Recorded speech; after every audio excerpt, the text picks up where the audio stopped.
अस्सलाम वालेकुम my dear students. आज का हमारा टॉपिक ऑफ डिस्कशन है बायोटेक्नोलॉजी। आज के लेक्चर में हम देखेंगे कि बायोटेक्नोलॉजी क्या होती है और इससे हम किस किस तरह से अपनी ज़िंदगी को इम्प्रूव कर सकते हैं। सबसे पहले जो बात हमें पता होनी चाहिए वो है कि वर्ड बायोटेक्नोलॉजी होता क्या है। लफ्ज़ बायो का मतलब होता है लाइफ और टेक्नोलॉजी का मतलब होता है डेवलपमेंट या तरक्की या बेहतरी। एक ऐसा तरीक़ाकार जिसमें हम जानदार चीज़ों का इस्तेमाल करके उससे नई नई ईजादात करते हैं और ऐसी ईजादात करते हैं जिससे हमारी ज़िंदगी को फ़ायदा हो सके। उस टेक्नोलॉजी को हम कहते हैं बायोटेक्नोलॉजी। अगर हम इसको डिफ़ाइन करना चाहें तो हम लिख सकते हैं कि it is a branch of science in which living things are use to make new products. कि इसमें हम इस्तेमाल क्या करते हैं, जानदार चीज़ों का इस्तेमाल करते हैं और उससे हम नए नए प्रोडक्ट्स बनाते हैं, ऐसे प्रोडक्ट जिससे इंसानों को फ़ायदा हो सके। It is the use of living organism. ये बड़ी इंपॉर्टेंट बात है कि इसमें हमने हमेशा क्या इस्तेमाल करना है, जानदार चीज़ें या जानदार इस्तेमाल करने हैं और मुख्तलिफ़ तरीक़ों कार को इस्तेमाल करके हमने ऐसे प्रोडक्ट्स बनाने हैं जो कि मैन काइंड के लिए या लोगों के लिए फ़ायदे का बाइस बने। तो कभी भी बायोटेक्नोलॉजी में मुर्दा चीज़ों का इस्तेमाल नहीं किया जाता, बल्कि हमेशा हम ज़िंदा चीज़ों को इस्तेमाल करते हैं। अब हम बात करते हैं कि बायोटेक्नोलॉजी का हमारी लाइफ के अंदर क्या क्या फ़ायदा है या बायोटेक्नोलॉजी की क्या क्या एप्लीकेशंस हैं, इसके क्या क्या फंक्शंस हैं, इसकी क्या इंपॉर्टेंस है। तो अगर आपसे पूछा जाए कि एप्लीकेशंस बताएं या फंक्शंस बताएं या इंपॉर्टेंस बताएं या यूज़ बताएं बायोटेक्नोलॉजी के, तो तकरीबन 10 के करीब मैंने इसके इंपॉर्टेंस और यूज़ लिखे हैं। तो आप यही 10 की 10 हेडिंग किसी भी तरह से एप्लीकेशंस में भी लिख सकते हैं, फंक्शंस में भी लिख सकते हैं, यूजेस में भी लिख सकते हैं और अगर आपसे इंपॉर्टेंस पूछ ली जाए तो आप उसके अंदर भी यही बातें लिख सकते हैं। बायोटेक्नोलॉजी ने हमारी हेल्प की है दर्ज झैल फील्ड के अंदर। पहली फील्ड हमने वैक्सीन्स की जो डेवलपमेंट की है। वैक्सीन्स क्या होती हैं? वैक्सीन्स बेसिकली बीमार होने से पहले हम एहतियाती तौर पर जो ट्रीटमेंट करवाते हैं उसको वैक्सीन कहते हैं। ट्रीटमेंट नहीं कह सकते बल्कि प्रिवेंटिव मैयर कह सकते हैं कि एहतियात के तौर पर हम जो मेडिसिन का इस्तेमाल करते हैं उनको हम वैक्सीन्स कहते हैं। फॉर एग्ज़ाम्पल पोलियो की जो वैक्सीनेशन है वो बचपन से ही बच्चों को कराई जाती है और इसलिए करवाई जाती है ताकि उनको पोलियो ना हो सके। तो एक ऐसा इलाज या एक ऐसी थेरेपी जो कि बीमार होने से पहले हम कर लेते हैं, दैट इज़ कॉल्ड वैक्सीन। ठीक है। और वैक्सीन का बेसिक पर्पज़ ये होता है कि वैक्सीन जिस बीमारी के लिए हमने वैक्सीन लगाई है हम फ्यूचर में उस बीमारी से महफूज रह सकें। जैसे कि कोरोना के केस में हमने क्योंकि जब कोरोना की वैक्सीन बन गई थी तो उन तमाम लोगों को लगाई गई जिनको कोरोना हुआ या नहीं हुआ, ताकि कमिंग डेज़ में या फ्यूचर में उनको कोरोना से बचाया जा सके। वैक्सीन्स की जो डेवलपमेंट है वो बायोटेक्नोलॉजी की बेस्ड है। कैसे बेस्ड है कि बेसिकली वैक्सीन या जो मेडिसिन आप इस्तेमाल करते हैं वैक्सीन की शक्ल में, उसमें जरासीम इस्तेमाल होते हैं। फॉर एग्ज़ाम्पल अगर हम पोलियो की बात करें तो, या अगर आप बात करें टीबी की, तो टीबी की अगर हम वैक्सीन बना रहे हैं या हम टेटनस की वैक्सीन बना रहे हैं तो टेटनस क्या चीज़ है? टेटनस बैक्टीरियल इन्फेक्शन है। तो हम उसी बैक्टीरिया को किल्ड हालत में या नीम मुर्दा हालत में कन्वर्ट करके मेडिसिन में कन्वर्ट करते हैं जिसको वैक्सीन कहते हैं और फिर इस वैक्सीन को हम इंसान की बॉडी के अंदर इंजेक्ट करते हैं। अब जैसे ही ये वैक्सीन इंसान की बॉडी के अंदर इंजेक्ट की जाती है तो बॉडी को लगता है कि कोई फॉरेन पार्टिकल मेरी बॉडी में आया है और हमारी बॉडी उसके ख़िलाफ़ एंटीबॉडीज़ बना देती है। अब जैसे ही एंटीबॉडीज़ बनती हैं तो बॉडी देखती है ये तो मुर्दा जानदार था या ये तो कमज़ोर जानदार था। अब हमारी जो एंटीबॉडीज़ हैं वो हमारी आर्मी है। आपकी आर्मी कभी भी वीक बंदे के साथ या मुर्दा चीज़ के साथ या कमज़ोर चीज़ के साथ नहीं लड़ेगी, लिहाजा आपकी आर्मी आपकी बॉडी के अंदर सेव हो जाएगी। अब नेक्स्ट टाइम अगर टेटनस का स्ट्रॉन्ग बैक्टीरिया आपकी बॉडी में आएगा या टीबी का स्ट्रॉन्ग बैक्टीरिया आपकी बॉडी में आएगा तो उससे लड़ने के लिए हमारे पास ऑलरेडी जो एंटीबॉडीज़ हैं या आर्मी है वो बनी हुई है। लिहाजा जैसे ही जरासीम आएगा, स्ट्रॉन्ग जरासीम, हमारी बॉडी एंटीबॉडीज़ उससे लड़ेंगी और उसको ख़त्म कर देंगी। तो बेसिकली वैक्सीन्स की डेवलपमेंट कैसे पॉसिबल हुई? Due to the living organisms possible हुई। अगर हम जानदारों का इस्तेमाल ना करते, हम माइक्रो ऑर्गेनिजम्स का इस्तेमाल ना करते तो हम वैक्सीन्स नहीं बना सकते थे। इसी तरह से एंटीबॉडीज़ भी बनाई जाती हैं। कुछ लोग ऐसे होते हैं जिनके वाइट ब्लड सेल्स कमज़ोर होते हैं जिसकी वजह से वो अपनी एंटीबॉडीज़ खुद नहीं बना सकते, अपनी पुलिस खुद नहीं बना सकते। तो हम क्या करते हैं, किसी ज़िंदा जानदार की बॉडी से बनी बनाई एंटीबॉडीज़ निकालते हैं और मेडिसिन की शक्ल में उसको पेशेंट की बॉडी के अंदर एंटर कर देते हैं ताकि पेशेंट जो है वो बीमारी से महफूज रह सके। फॉर एग्ज़ाम्पल हमने वैक्सीन्स और एंटीबॉडीज़ किस किस के लिए बना ली हैं? रेबीज़ जो है वो पागल कुत्ते के काटने से होने वाली बीमारी है और साथ साथ HIV जिसको आप एड्स भी कहते हैं, इससे भी प्रिवेंशन के लिए जो है वो हमारे पास वैक्सीन्स और एंटीबॉडीज़ मौजूद हैं। देन आता है सेकंड इम्पॉर्टेंस ऑफ बायोटेक्नोलॉजी कि जीन थेरेपी।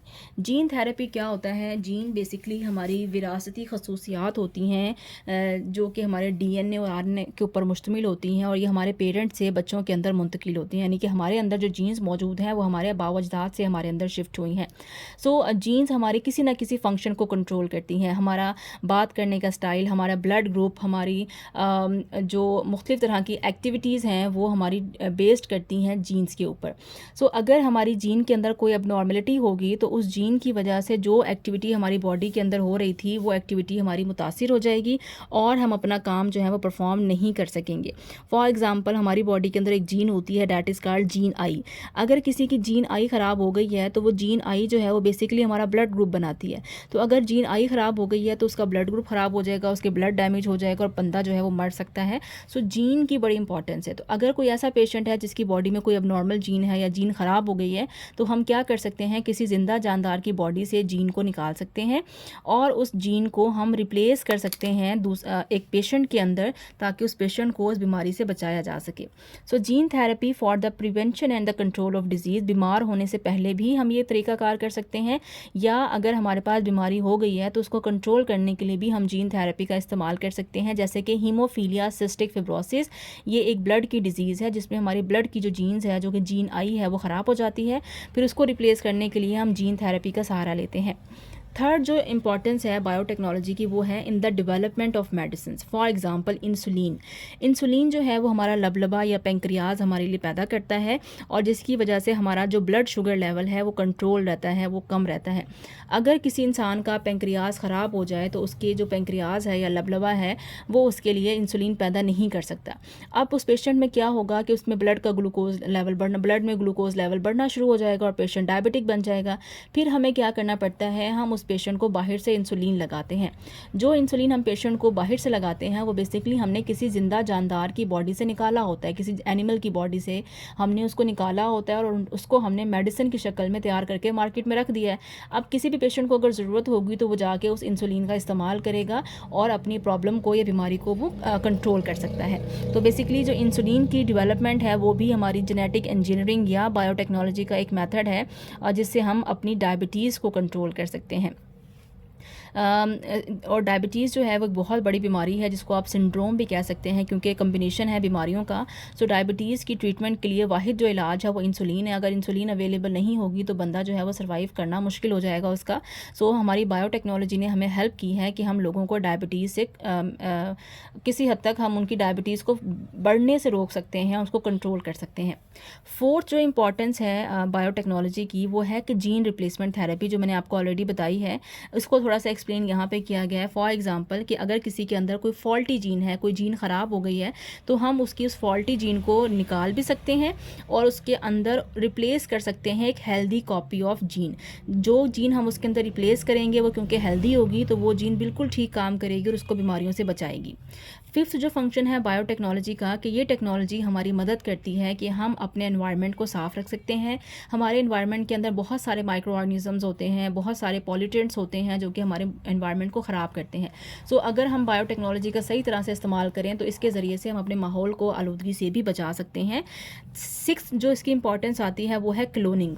क्लोनिंग क्या होता है? क्लोनिंग एक ऐसा मेथड है जिसमें हम किसी भी जानदार की फ़ोटोकॉपी तैयार कर देते हैं। यानी कि फॉर एग्ज़ाम्पल मैं हूँ, अगर मेरी शक्ल सूरत का एक आप नया इंसान बना के खड़ा कर दें तो उसे आप कहेंगे क्लोन, जो कि बिल्कुल दिखने में मेरे जैसा होगा और उसके काम करने की सलाहियत भी मेरी ही तरह से होगी। बट इंसान की क्लोनिंग करने के ऊपर पाबंदी है। कोई भी मुल्क इस चीज़ की इजाज़त नहीं देता कि आप इंसानों की क्लोनिंग करें, यानी इंसान की तरह का एक और इंसान बना दें।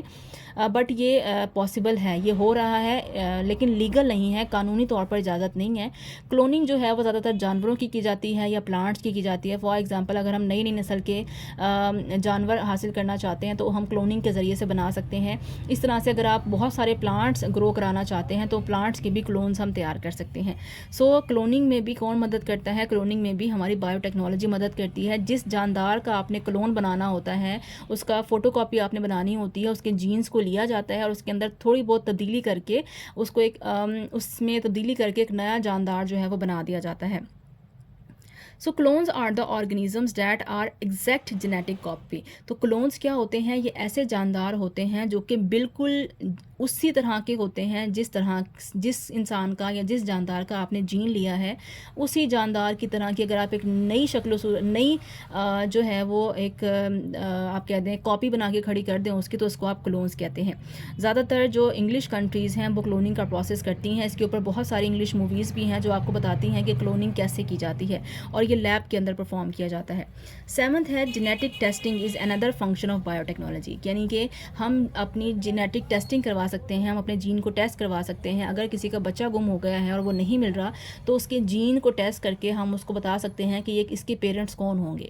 सो इस तरह से चीज़ों को आइडेंटिफाई करना आसान हो जाता है। या आप जो फोरेंसिक लेबॉर्ट्रीज़ होती हैं उसमें भी जो मोस्टली जो कत्ल वगैरह होते हैं बड़े लेवल पर, उसको आइडेंटिफाई करने के लिए भी इसका इस्तेमाल किया जाता है बायोटेक्नोलॉजी का, कि जिस भी इंसान का मर्डर हुआ है उसके हाथ पे से अगर कत्ल करने वाले का कोई बाल, कोई निशान, कोई स्किन या कोई भी चीज़ उसकी बॉडी के ऊपर रह जाए, तो उसको उठाया जाता है इंसान की बॉडी से और उसको लैब में जाकर उसके ऊपर रिसर्च की जाती है, और उस जीन के ज़रिए से हम आइडेंटिफाई कर सकते हैं कि इस कत्ल के अंदर बेसिकली कौन मुलव्वस था। तो that is called genetic testing. तो जेनेटिक टेस्टिंग के ज़रिए से हम किसी भी इंसान के आबाओ-अजदाद का पता लगा सकते हैं। आठवां इसका फंक्शन है कि it also help in the agriculture development. Agriculture होता है ज़राअत, क्योंकि पाकिस्तान एक ज़रई मुल्क है और हमारे पास प्लांट्स, अल्लाह ताला ने बेशुमार प्लांट्स अता किए हैं। हम अपनी अगर बायोटेक्नोलॉजी को एग्रीकल्चर फील्ड में इस्तेमाल करें तो हम अपने प्लांट्स की ग्रोथ को कई गुना बढ़ा सकते हैं। उसी ज़मीन के ऊपर हम अपनी जो पैदावार है उसको कई गुना बढ़ा सकते हैं। That is called agriculture development, यानी कि आपको एक्स्ट्रा ज़मीन लेने की ज़रूरत नहीं है। आपके एक पौधे के ऊपर अगर 100 सेब लग रहे थे, तो अब आप जेनेटिक इंजीनियरिंग के ज़रिए से या बायोटेक्नोलॉजी के ज़रिए से तब्दीली करके उसी पौधे के ऊपर 200 सेब भी उगा सकते हैं। सो हमारी जो बायोटेक्नोलॉजी है उसने हमारी एग्रीकल्चर इंडस्ट्री में बड़ी मदद की है। This technology help in the hormone replacement therapy. Hormones हमारी बॉडी में बहुत ज़्यादा ज़रूरी होते हैं। हार्मोन्स प्रोटीन के भी होते हैं, हार्मोन्स लिपिड्स के भी बने हुए होते हैं, और हार्मोन्स हमारी बॉडी के अंदर कोई ना कोई फंक्शन सर अंजाम देते हैं। फॉर एग्जांपल फीमेल की बात करें तो फीमेल की बॉडी के अंदर एस्ट्रोजन होता है, प्रोजेस्टेरॉन होता है जो कि उसकी रिप्रोडक्शन को कंट्रोल करता है। इसी तरह से मेल के अंदर टेस्टोस्टेरॉन होता है जो कि मेल की रिप्रोडक्टिव पार्ट्स को, रिप्रोडक्टिव जो सिस्टम है उसको कंट्रोल करता है। इस तरह हमारी बॉडी में ग्रोथ हार्मोन्स होते हैं जो कि हमारी बॉडी की डेवलपमेंट या ग्रोथ कराते हैं। तो अगर किसी इंसान की बॉडी के अंदर किसी भी हार्मोन की कमी है तो उससे उसको एबनॉर्मेलिटी हो सकती है। फॉर एग्जांपल अगर फीमेल की बॉडी में एस्ट्रोजन या टेस्टोस्टेरॉन की कमी है तो उसको रिप्रोडक्टिव मसाइल हो सकते हैं। मेल की बॉडी में अगर टेस्टोस्टेरॉन की कमी है तो उसको रिप्रोडक्शन से रिलेटेड मसाइल हो सकते हैं।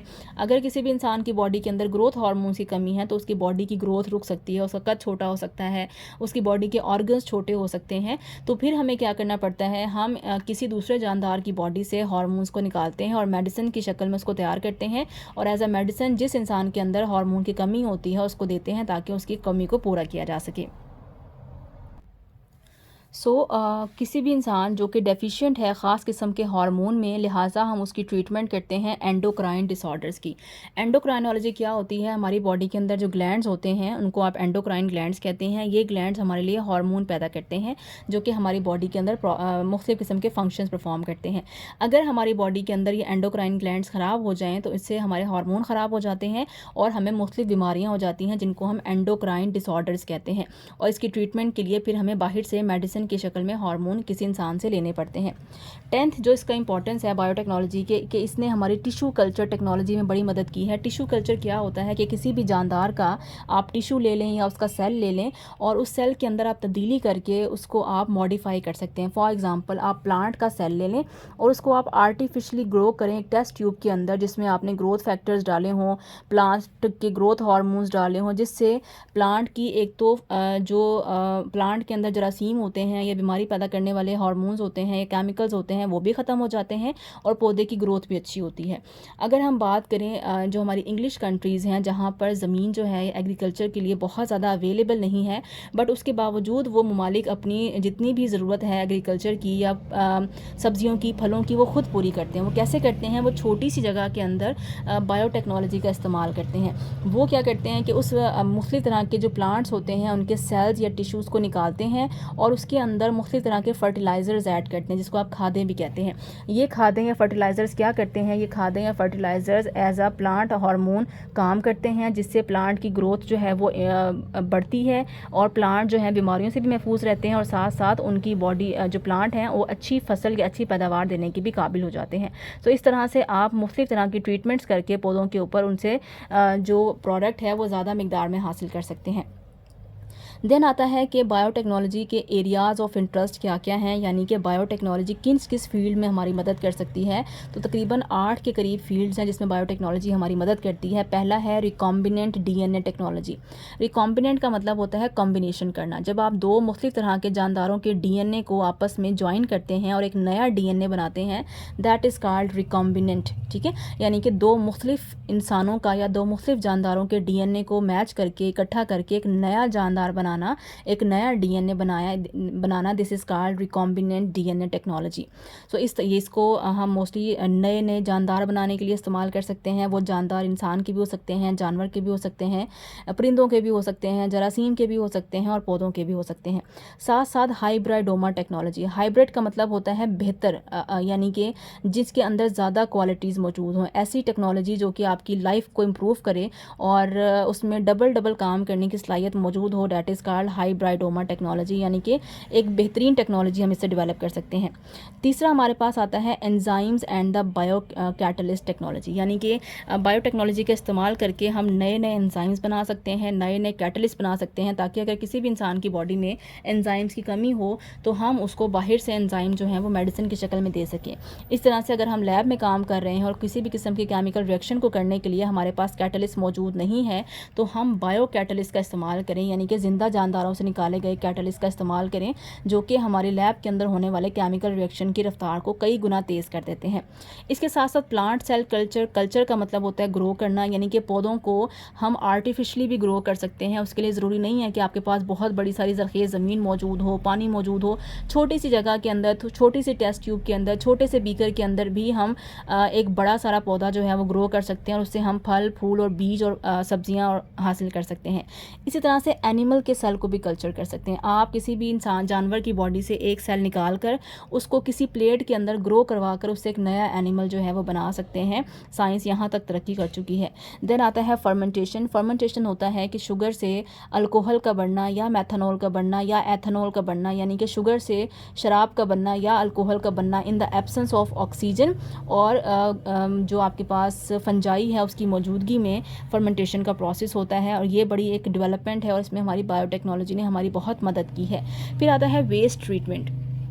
वेस्ट ट्रीटमेंट ये है कि हमारे एनवायरनमेंट के अंदर जो भी पोल्यूशन मौजूद है, जो भी टॉक्सिक केमिकल्स मौजूद हैं, गैसेस हैं, हमारा जो भी कूड़ा करकट है, उसको भी हम अपने माहौल से रिमूव कर सकते हैं और अपने माहौल को बेहतर कर सकते हैं। इसमें भी बायोटेक्नोलॉजी ने हमारी मदद की है। और लास्ट में आता है जेनेटिक इंजीनियरिंग। जेनेटिक इंजीनियरिंग ये होती है कि किसी भी दो जानदारों के डीएनए को आपस में मिलाकर उससे एक नया किस्म का जानदार बनाना, that is called genetic engineering. और ये जो टॉपिक है वो नेक्स्ट हम लेक्चर में डिटेल में डिस्कस करेंगे। सो ये था जी आज का टॉपिक। उम्मीद है आपको पसंद आया होगा, आपने कुछ ना कुछ ज़रूर सीखा होगा। वीडियो पसंद आई है तो प्लीज़ वीडियो को लाइक करें, चैनल को सब्सक्राइब करें और अपने फ्रेंड्स के साथ इसको ज़रूर शेयर करें। मिलते हैं नेक्स्ट लेक्चर के साथ। Thank you so much. अल्लाह हाफ़िज़।